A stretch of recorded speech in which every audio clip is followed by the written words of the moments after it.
Okay, welcome everybody. I hope you can hear me well and also see me. Today's webinar is called Hot Summer in Currency Trading. Usually the summer is a relatively slow time in which currencies trade at more narrow ranges and becomes a bit boring. People are on vacation. I'm going to talk about why this will be a bit different this time. A few quick words about myself. My name is Yohay. I'm the founder of ForexCrunch. I used to be a retail trader and a computer programmer. I founded ForexCrunch back in late 2008. My site focuses on fundamental analysis, but also features a bit of technical and sentiment and a bit about the industry. That's how my webpage looks like. Okay, so what will we cover here? You can see the hot summer image at the bottom. I'm going to talk about why it's going to be a hot summer. Well, it's focused on the Federal Reserve, of course, as you might have guessed. We're going to talk about the current expectations, what the Fed is expected to do, what to watch out for, key events. Some of the events that used to be more important are now less important, and some events become more important at the moment. And we'll also go over people who are important to listen to. Basically, it's Federal Reserve officials. And we'll talk about the different impacts on different currencies. I made a ranking of currencies. Some are more vulnerable to tapering of QE, some are less. And then we'll have a Q&A session. Okay, so what did the Fed actually say in its last meeting on June 19th? The things the Fed did say is that downside risks to the economy are diminishing. The Fed did acknowledge that the economy is gaining jobs, it is continuing to grow, and that there are lower chances that the U.S. will fall into a recession. This is good news and important news. Another thing is, in an effort to clarify and to provide more transparency to the market, the Fed added another goal, which is an unemployment rate of 7%. Of course, it's tentative, but it's not. But it's forward guidance, which is important. And when unemployment will reach 7%, QE will stop. This adds to the previous goal of 6.5%. When the unemployment will reach 6.5%, and as long as inflation remains contained, the Fed will keep rates low. Okay, so, and then Ben Bernanke went into the press conference, into the press room, and talked about tapering QE in late 2013 and potentially ending it in mid-2014. These are, of course, conditional measures. So, let's see what the Fed didn't say and why the Fed was cautiously optimistic and didn't commit itself to tapering QE. Or just before that, a quick talk why it is important for those of you who don't know. The quantitative easing program is a program where the Federal Reserve buys bonds in the open market. The general idea is to keep long-term rates relatively low, so that people will be encouraged and businesses will be encouraged to borrow money and spend it and stimulate the economy. It started one program back in 2009. It was over $1 trillion. After the program ended, there was fear of deflation, and the Fed began QE2 at the end of 2010, which was a limited program for $600 billion and 8 months after this ended, the Fed moved on to QE3, which is already an unlimited program. The Fed buys monthly in the quantity of $85 billion of bonds every month without a target, without an end date or final quantity. And buying more bonds means printing more dollars, and this means a lower value of the US dollar. Stopping the program or even tapering QE strengthened the dollar. But It's important to remember that also tapering QE means that the Federal Reserve is still expanding its balance sheet, and that actually more dollars are printed, but change in expectations in the number of in the amount of bonds that it buys already has an impact on the dollar. So it's important to remember that even this tapering decision, which, as I just mentioned, isn't a decision to tighten monetary policy, is still data dependent. This message didn't pass very well. After June 19th, quite a few officials in the Federal Reserve made an effort to say that this message didn't pass really well, and it's data dependent. Everything depends on the data, and there's no commitment to stop the QE program or to taper it down. Another thing we have to notice is that the Fed is optimistic about growth. The Fed left very high growth expectations of 2.3 to 2.6%. It did lower them, but these expectations are still high. Q1 growth was revised downwards just recently to 1.8%, and Q2 is expected to be slower. If we've seen now the trade balance figures that were released a few hours ago, it showed a higher deficit, and it adds to the expectations that the GDP will be lower, even slower than 1.8 on an annual basis. So growth in the third and fourth quarters needs to be above 3%. This is quite a challenge, especially with the political environment. We'll talk about that also. We have the target for stopping the QE program altogether is an unemployment rate of 7%. The current unemployment rate is 7.6%, so it's only 0.6% to go. But it's not that easy and not that close. The participation rate is still around the lows seen in 1979. That means less people participate in the workforce, and that's another reason that the unemployment rate is relatively low. And what happens when the economy improves is that more people join the workforce and look for a job. They're encouraged. So even if we get a big rise in jobs, we'll still have a high unemployment rate as the participation rate goes up. Is that the U.S. is undergoing a sequester. What is the sequester? Originally it was just a threat to force politicians to reach a deal after the U.S. presidential elections in 2012. And Obama was re-elected, and Congress is still in the hands of the Republicans, so basically nothing really changed in American politics. So this threat to make automatic cuts actually went through. So the government cuts are clearly hurting jobs. We were seeing in most months we were seeing less jobs from the government, and jobs are growing despite this, thanks to growth in private jobs.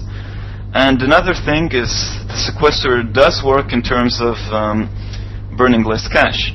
That means, contrary to austerity here in Europe,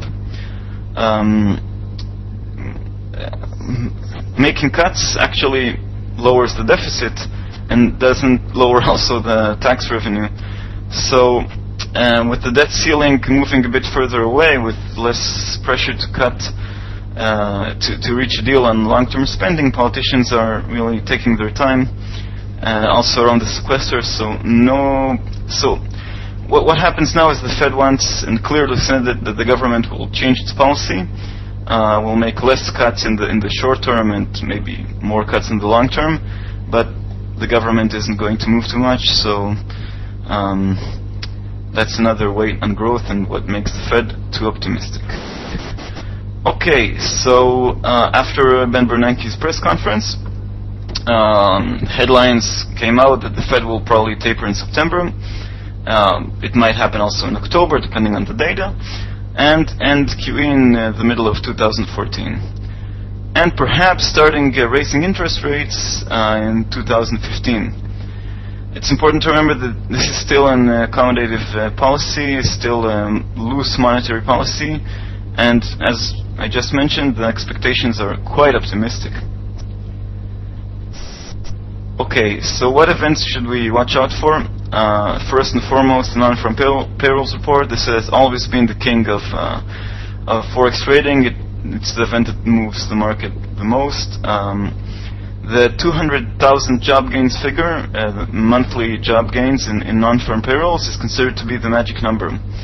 A few Fed officials have mentioned this number. A few analysts, some of them closer to the Fed, some of them not that close, have mentioned that if we see job gains of 200,000 jobs every month for a few months, we'll see the unemployment rate falling, even with the rise in the participation rate. So generally, for this Friday and for the next first Fridays of the month, we should watch out for this number. Any figure that comes above this number is certainly dollar positive. It also depends on the expectations, but this is some kind of number to watch out for. Okay, jobless claims. This is a weekly figure. It was published usually on Thursday. Today, due to the Independence Day in the United States, it was published today. This wasn't always such an important number because it tends to be a bit volatile, and the numbers are revised sometimes quite significantly. But as the Fed puts an emphasis on jobs, this figure becomes more and more important. So every Thursday at 12:30 GMT, 8:30 a.m. in the U.S., markets will rock now more than usual. As this figure is published just every week, we can note some technical levels like we do in currencies. So the critical support line, as I see it, is 320,000. We've seen a low already of 323, if I'm not mistaken. A break under 320 will certainly be dollar positive. And of course, the round number of 300,000, a break below that number will be excellent. On the other side, 360,000, which was an area where the jobless claims stayed a few months ago, is resistance line, and above 380,000, we need to worry. It's important to remember, though, that sometimes, as I've mentioned, the numbers tend to jump. So if we see 380,000, but it's accompanied with a warning that some data was missing or there was some issue with the data, which sometimes happens with this figure, we need to take it with a grain of salt. But if it's 380,000 without any reason, then it's worrying. So this has become a more important figure of late. Okay, other jobs numbers. One number that is sometimes overlooked is JOLTS, the job openings report. It's a late figure. It's published late. For instance, the next report will be published on July 8th, and it refers to May. That's different from the non-farm payrolls report that is published on the first Friday of the month, and refers to the last month, in this case June. But Ben Bernanke has mentioned a few times that he watches this number. The current levels are around 3.8 million. It's the number of job openings, and rise above 4 million will be significant. It's a bit in the back burner, but as I mentioned, the Fed looks at it as well. ADP, which was published today, the first Wednesday of the month, recently they changed the formula there, so it has become more accurate and more market moving. Today's figure of 188,000 job gains gave a small boost to the dollar, especially against the yen. And another thing to watch for is the employment components of the ISM reports. The ISM, which was published today for the services sector and on Monday for the manufacturing sector, many people just look at the headline number. 50 is the border between contraction and growth, but the employment components are becoming more and more significant. Today was an excellent example. The headline number came out at 52.2 points. This was below expectations of 54.3, and normally this would have hurt the dollar. But the employment component jumped to 54 point something, I don't remember exactly, but it jumped from 50.1, I think, to 54.7. So the reaction in the market was mixed because the headline number was different than the employment component. When I made this, manufacturing fell below 50. This time it rose just on Monday, so it's encouraging. The services sector figure is more important than the manufacturing one because the services sector is much bigger. And housing numbers. This is a chart courtesy of bondvigilantes.com, UK-run website, which I encourage all of you to check out. It shows a correlation between the housing market and the U.S. economy. Well, basically, when a new house is built, people are employed in construction, lawyers are employed, accountants, and there's job for everybody. There's infrastructure. New businesses are built around this house or this new neighborhood. So there's, of course, a strong correlation, and this chart showed this quite well. And not only bond vigilantes are looking at this number, but also the Federal Reserve. So housing figures are now becoming more important than beforehand. Which figure are we looking at? New home sales, as I've mentioned. New building of new homes has the biggest impact on the economy. And also the related numbers such as building permits and housing starts, which are also correlated with new homes, are important to watch. And but on the other hand, expectations for tapering of QE have already pushed the yields on long-term bonds higher. So this of course hurts the mortgage market, the financing of new homes. So the Fed has quite a gentle, quite a delicate game here to play.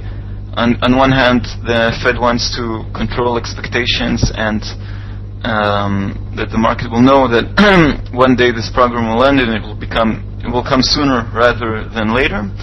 On the other hand, if yields rise too fast, growth in housing will slow down and it'll be counterproductive. Two figures which are becoming less important are existing home sales and pending home sales.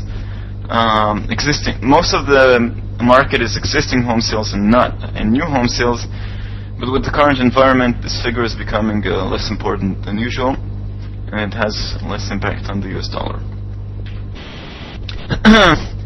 Here's a nice image of a balloon, a deflated balloon that I found. Inflation and deflation. In the past few years, inflation has been almost irrelevant to currency markets because it has been relatively low. Interest rates have fallen to zero in the US and in quite a few other developed economies. But it's important to remember that back in 2010, the main motivation for QE2 was deflation. Deflation is bad for the economy, and because when prices fall down, consumers have less motivation to buy new stuff because they expect prices to continue going down. So factories produce less and less people are hired, and that's a vicious cycle that hurts the economy. Japan had deflation or suffered deflation for around 2 decades, and it's bad for them. And Ben Bernanke studied the Great Recession in the US, where deflation also kept the depression going on. Surprisingly enough, in the recent decision, the Fed didn't take it that seriously, the fall in rises of prices. The target of the Fed, or in many developed economies, it's around 2%, and now this CPI is closer to 1%, and also core CPI, which the Fed watches more closely, is lower. And only one Fed official will reach that, mentioned that worry. The US is not the only country which sees lower growth in prices. There is fear of global deflation, and that's seen in Europe, where prices are below the target of the European Central Bank and Japan that I mentioned before. Also, the producer price index in China is negative for a very long time, and also causes worries for the global economy. So prices a rise in prices still above 1%, below 2%, but above 1%. I think that if the issue of deflation could return to the limelight, could be in focus if we see inflation fall below 1%. That could happen. It cannot be ruled out, and in this case it would be quite dollar negative, because it would push back a potential tapering of QE. Who to listen to? Well, of course, Ben Bernanke, or Helicopter Ben. For those of you who have seen my previous presentation, I put there a nice image of Bernanke throwing money from the helicopter. Here's a picture of a worried Ben Bernanke. Of course, he still has the strongest impact, even though he'll probably leave the Federal Reserve. He is avoiding the annual Jackson Hole Symposium at the end of August, so he might be a bit more in the background than we would have expected him to be. And he will probably leave the Federal Reserve in January, but nothing is certain, of course. In the last press conference, he wasn't convincing about why he's not coming to Jackson Hole. And he seemed a bit confused, or with dropping the hint about QE tapering. It wasn't in the statement, and also in his previous testimony in Congress, he didn't. The prepared statement was quite dovish, but then he said maybe we'll taper QE in the next few meetings. It seemed as if he didn't intend to, as if it slipped out of his mouth, but I don't think this is the case. I think he learned how to drop hints outside of official statements and prepare the markets in a relatively gradual way. Markets are not that rational and sometimes overreact, but I think Ben Bernanke is doing the best he can, and of course we should listen to whatever he has to say. The next person doesn't speak too much. Janet Yellen, she's the leading candidate to replace Ben Bernanke. She's the vice chairman of the Federal Reserve. She's a known dove. That means she prefers staying cautious and not tapering QE that fast. But her opinions usually go hand in hand with Bernanke. If she is really set to inherit Bernanke at the head of the Federal Reserve, then I believe we'll hear more of her in the upcoming months. So even though we haven't heard from her too much, she might become more important, especially if she appears in Jackson Hole at the end of August. I don't know about that, but keep an eye open for that. Okay, James Bullard, he's a dove, and he's now a dovish dissenter. When the Fed now moved to a more hawkish sentiment, talking about QE tapering and talking about diminishing risks for the economy, James Bullard, which is the head of the St. Louis Fed, stood out and dissented. Usually there was always been one hawkish dissenter, now we have one dovish dissenter.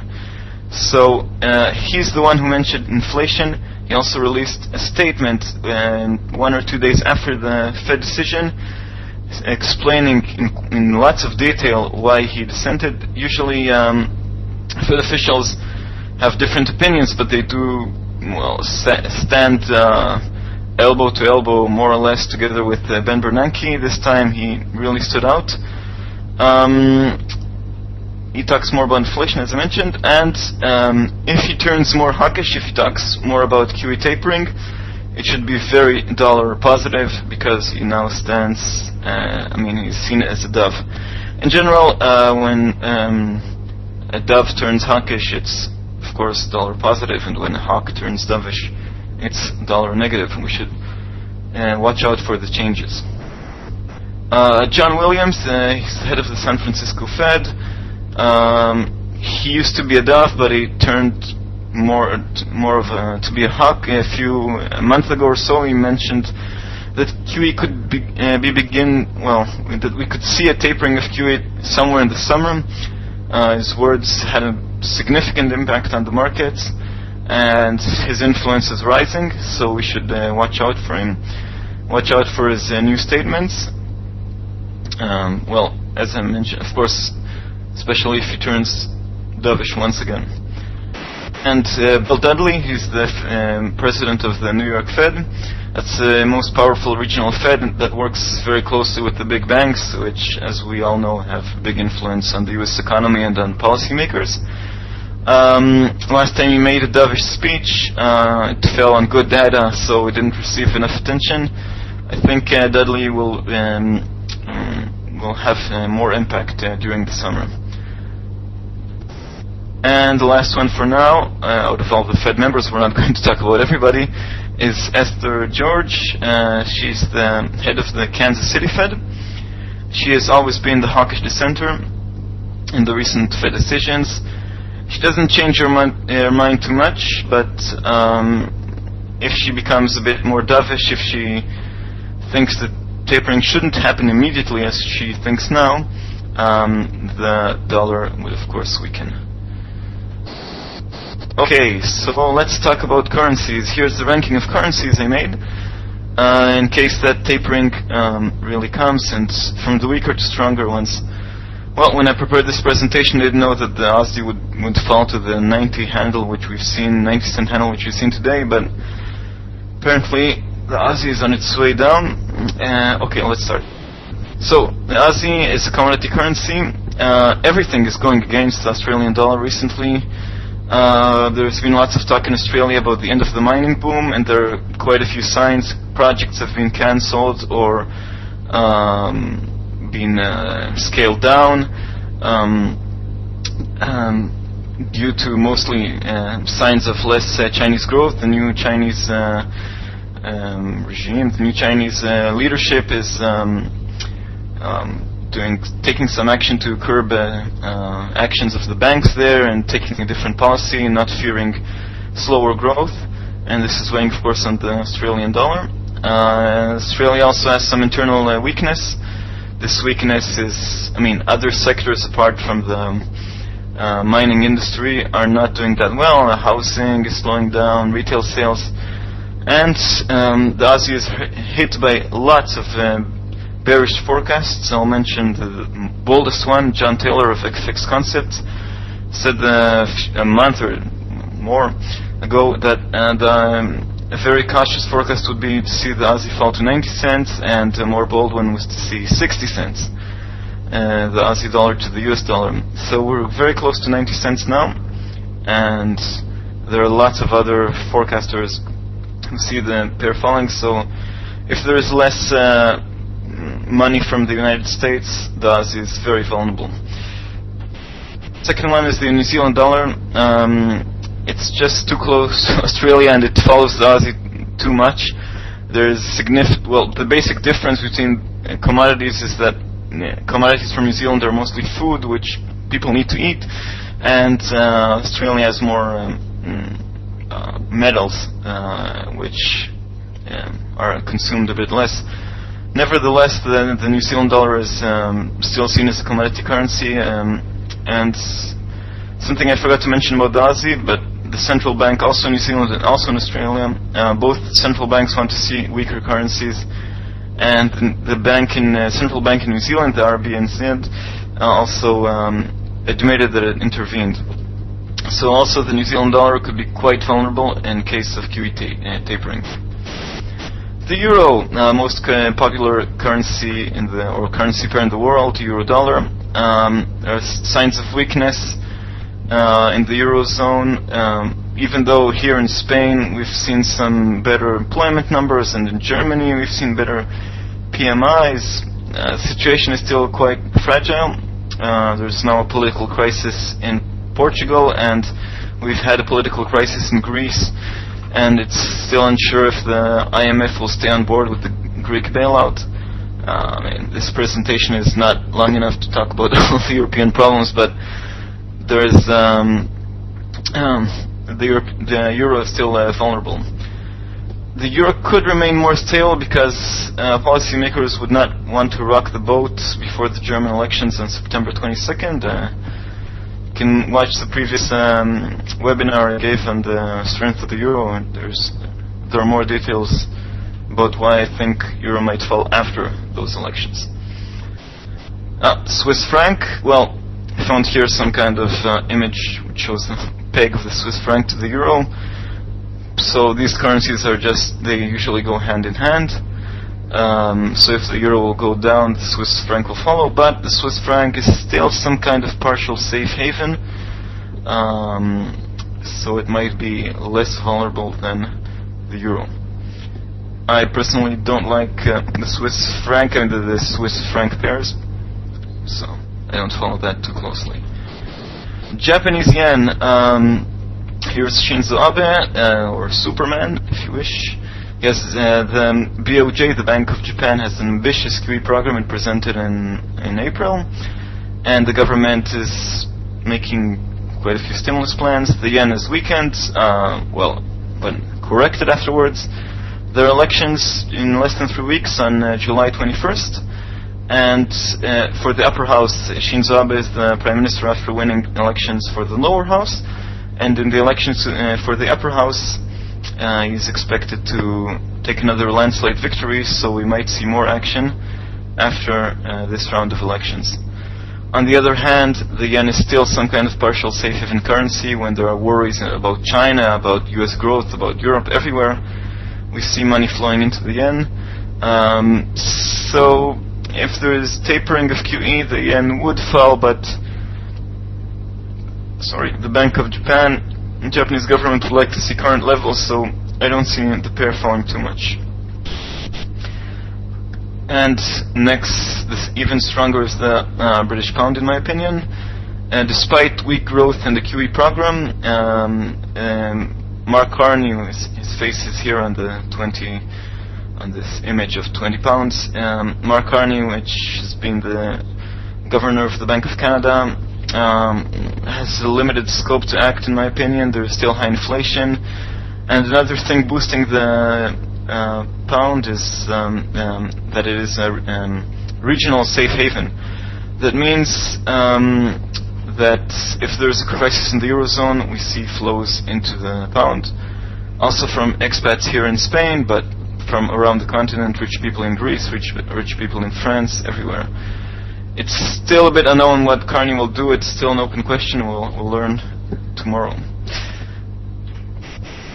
The last currency is the Canadian dollar. It has fallen in the past few weeks quite a lot. Yesterday it reached the lowest levels since October-November 2011. I think it's unjustified. First of all, prices of oil have risen due to the crisis in Egypt, but anyway, oil remains high. Economic situation in Canada is still good. Last jobs report we've seen from Canada was excellent. Of course, it depends on what jobs we'll see on Friday, but it's also important to remember that QE tapering means a stronger U.S. economy. A stronger U.S. economy is critical to Canada even more, in my opinion, than the price of oil, because the Canadian economy depends quite a lot on the situation in the United States. So I think that if we see QE tapering, the Canadian dollar might come out as one of the stronger currencies rather than one of the weaker ones. It'll be more correlated to the situation in the United States than to other commodity currencies. Just one note: there are still worries about the housing situation there, but meanwhile, the situation there seems to me under control. So basically, it's going to be a hot summer, but the direction of the dollar depends on the data, which is really, really, really job-centered. Every kind of jobs figure, and well, that's it. When do you think the Fed will taper? September, October? Maybe not. How much? How will the dollar react? I'm open for questions. Let's see if there are already a few questions. They gave out loans for people, so they raise rates.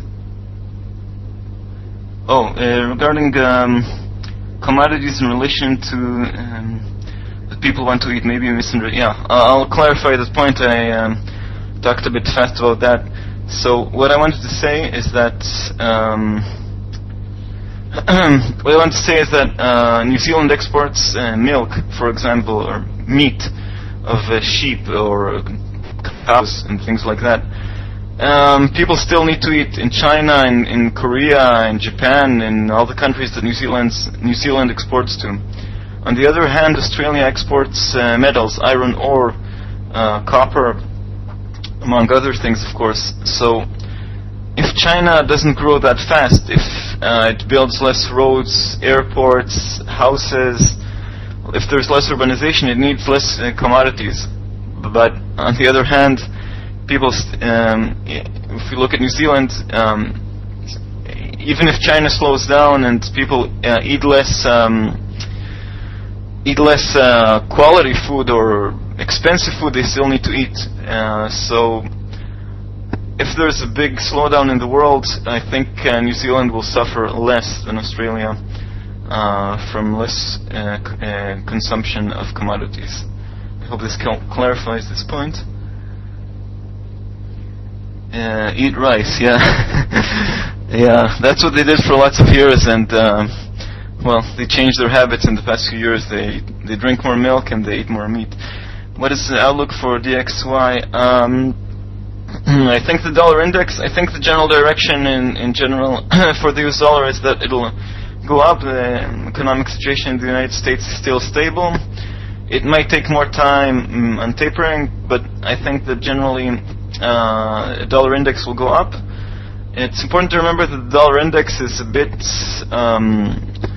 archaic. It was designed many years ago, and it's mostly euro-based. So if we see another crisis in the eurozone, it'll impact the dollar index more, or it'll have a significant impact on the dollar and the dollar index, and it doesn't only depend on the situation of the US dollar. So I am generally bullish on the dollar index. Well, while I'm waiting for more potential questions, here are take this opportunity to thank everybody. Here are my contact details, my email, Twitter handle, and my website. Any other questions, something to clarify, or any other questions, topics? Yeah. Do you think the upcoming midterm elections in the US will stall the dollar? Midterm elections are only in 2014, if I'm not mistaken, November 2014. So I think it's a bit too far, and I think the question of tapering and who will be the next next chairman of the Federal Reserve, and the situation in Europe and the slowdown in China in 2013 will have a much stronger impact than midterm elections, which are a bit too far now, in my opinion. Do you think this is the most?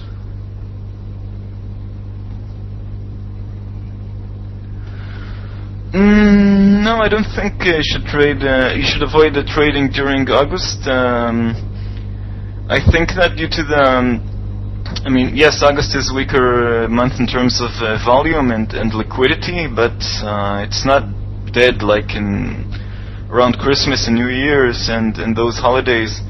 So perhaps leverage should be lower and stops should be wider, because markets will be more choppy and more volatile. But avoid trading in August? No, I can't. Of course, if you want to be extra cautious, go ahead. There's nothing wrong with that, but I don't think it's necessary. August is, of course, the month of vacations, more than July, and in September everybody's back. Thank you. Oh, thank you very much. Kind words.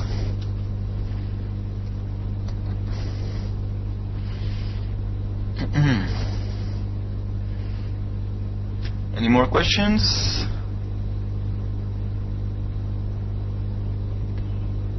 Well, in the meantime, I'll mention that FX Street has a live analysis room every day for 4 hours, and I had the honor and opportunity to speak with Dale Pinkert on Monday.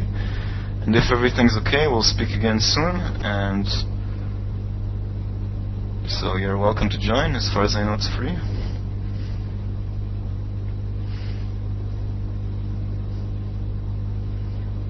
There's a wide variety of topics covered over there. 5 days a week, 4 hours a day. Yeah, have a good weekend. For those of you in the United States, it's gonna be a nice holiday tomorrow. Market conditions will be a bit different than usual. We have 2 rate decisions tomorrow. It's come on top of a US holiday. We might see some extreme moves.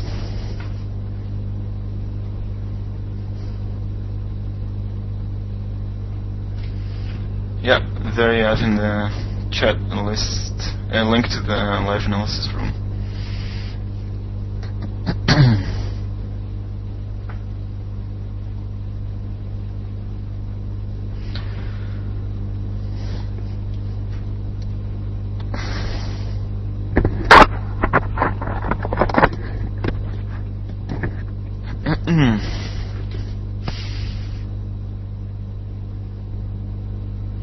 Are there any more questions about the euro, about the dollar, market conditions, anything?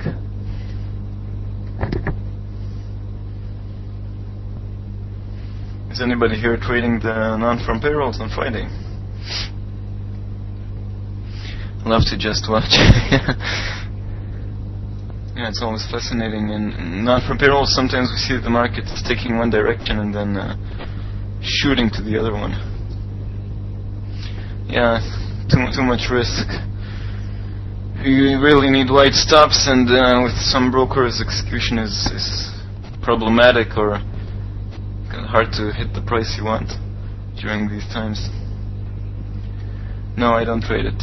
I'm full-time in the publishing business on Forex Crunch, and when I used to trade full-time, I didn't trade the non-farm payrolls. I like to watch it, but not to trade it. Yeah.